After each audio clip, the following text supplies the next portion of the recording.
척추압박골절의 후유장애 부분이 한시장애 몇 년이 인정될 것인가 아니면 영구장애가 적용될 것인지는 교통사고, 척추손상 합의금 보상에 있어서 가장 중요한 핵심 사항입니다.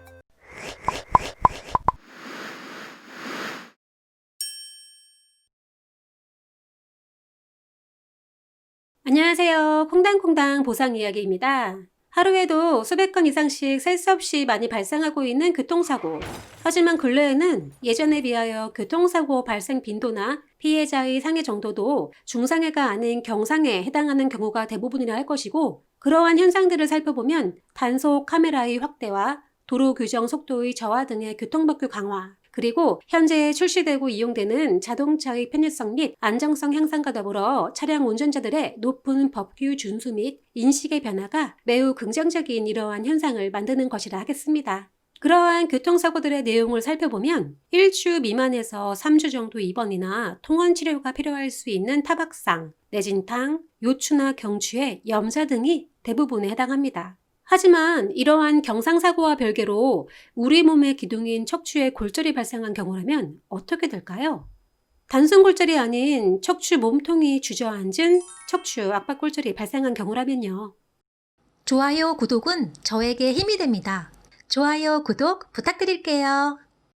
교통사고로 척추 압박골절이 발생하였다면 눌려진 압박률에 따라서 조금씩 차이는 존재하지만 대부분의 피해자는 수술 적용보다는 침상 안정과 항생제 및 진통제 등의 복용, 그리고 간단한 물리치료만을 시행받는 보존치료로 골절된 척추가 어느 정도 잘 아물 때까지 무리한 움직임을 제한하며 기다린다 하겠습니다. 다만 교통사고로 다치신 분이 척추에 골 감소증이나 골다공증이 존재하는 경우라면 약해진 뼈가 조금씩 지속적으로 주저앉는 것을 방지하고 안정성을 확보하기 위해 골절 부위에 골 시멘트란 의료 처치 재료를 관을 통하여 채워놓고 눌려진 척추 압박골절 부위의 높이를 일정 부분 높여주고 척추 안정성을 확보하게 됩니다. 또한 골절된 척추와 함께 주변을 둘러싸고 있는 전종인대, 후종인대, 극간인대 등 척추인대 중 인대가 함께 파열되어 손상된 경우 이로 인해 척추골절 부위가 흔들리고 안정성이 상실되어 후미에 존재하는 척수 및 신경을 압박하거나 손상시켜 유발되는 대소변장애나 팔다리 마비 및 보행장애 등의 신경학적 이상 증상들을 예방하기 위하여 골절된 척추와 정상적인 척추 위아래를 나사못으로 연결하여 흔들림이 없도록 고정하는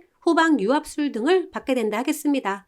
교통사고에서 발생하는 피해자의 신체적 손해를 합의금에 해당하는 보험금으로 보험회사가 보상합니다. 경상 피해자의 경우에는 치료비, 위자료, 입원하게 된다면 휴업손해, 통원 일수에 해당하는 교통비 등을 보통 보상받게 되죠.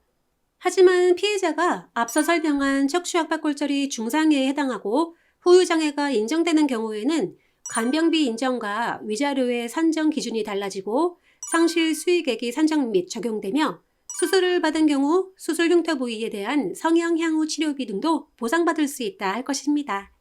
그렇다면 교통사고 척추압박골절 피해자분들이 꼭 알고 있어야 할 내용을 얘기해보자면 척추 고정 수술 치료를 받지 않은 보통의 경우에는 척추 손상 부위에 따라서 맥브라이드 방식에 의한 경추부 27%, 흉추부 27%, 배요부 32%, 요추부 29% 등의 각각의 노동능력 상실률이 적용되고 척추 몸통이 찌그러진 정도인 압박률 크기에 따라서 장애가 인정되는 기간에 대하여 한시장애가 3년에서 5년까지 인정된다 할 것입니다.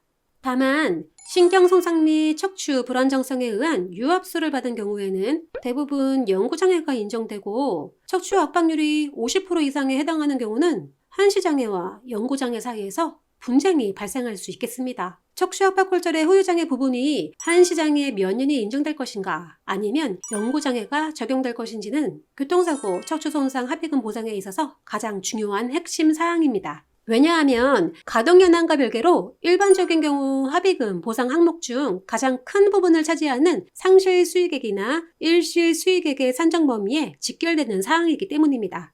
영구장애가 인정되는 경우에는 가동연한 전체 기간이 적용되겠고 한시장애는 가동연한 중 한시장애 기간에 해당하는 가동연한만 인정되므로 척추압박골절의 경우 노동능력 상실 기간인 한시장애가 3년이냐 5년이냐 7년이냐는 피해자의 합의금에 있어서 가장 중요한 분쟁 사유이고 쟁점 사항이라 알려드립니다.